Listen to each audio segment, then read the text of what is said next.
নিচে যেই মেয়েটার ছবি দেখছো, আমি আর বলে দিতে হবে না যে এই মেয়েটিকে, ছোট থেকে বড় থেকে সবাই চেনে এই মেয়েটির নাম কি এবং মেয়েটা কি।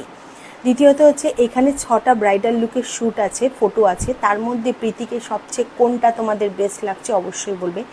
আমার তো সবচেয়ে বেস্ট লাগছে 5 নম্বর ফটোটা, যেটা রেড কালারের একটা ব্রাইডাল শ্যুট ছিল। দারুণ দারুণ লাগছে প্রীতিকে ওই শ্যুটে।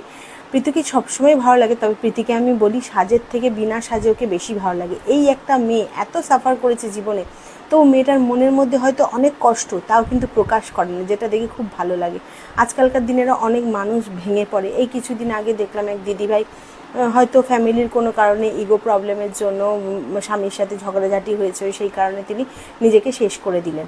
কিন্তু এইটা প্রীতিকে আমি হ্যাটসঅ্যাপ জানাই সবসময়, যে পৃথির মনের মানে মনটা এত শক্ত করে রাখে। ও দেখো, ওকেও তো প্রচুর মানুষ ভেঙে চুরে দিয়ে গেছে, বন্ধুত্ব সেরকম রাখতে পারিনি, মানে লিগালি হাজব্যান্ড বলো বয়ফ্রেন্ড বলো, কেউ ওকে ভালোবাসা দেয়নি, কেউ ওর সাথে ভালো ব্যবহারও করেনি।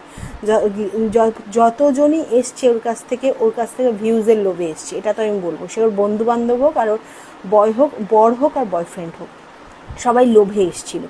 যেই একটা ফ্রেম পেয়ে গেছে, যেই ওর থেকে একটা ভালো মানে ভিউজ পেয়ে গেছে, লোক জেনে গেছে যে হ্যাঁ এই মেয়েটা প্রীতির সাথে ঘুরতো মানে এ ভালো, কিংবা এই ছেলেটা প্রীতির সাথে ঘুরতো মানে এ ভালো। তো সেই জায়গা দাঁড়িয়ে আজকের ডেটে দাঁড়িয়েও পৃথি অনেকের সাথে কিন্তু ভিডিও করে তাদের চ্যানেল গ্রো করে দিচ্ছে। এটাই হচ্ছে পৃথি। ও কিন্তু মনের মধ্যে কোনো হিংসা নেই, দ্বিতীয়ত হচ্ছে ওর মনে কোনো পাপ নেই।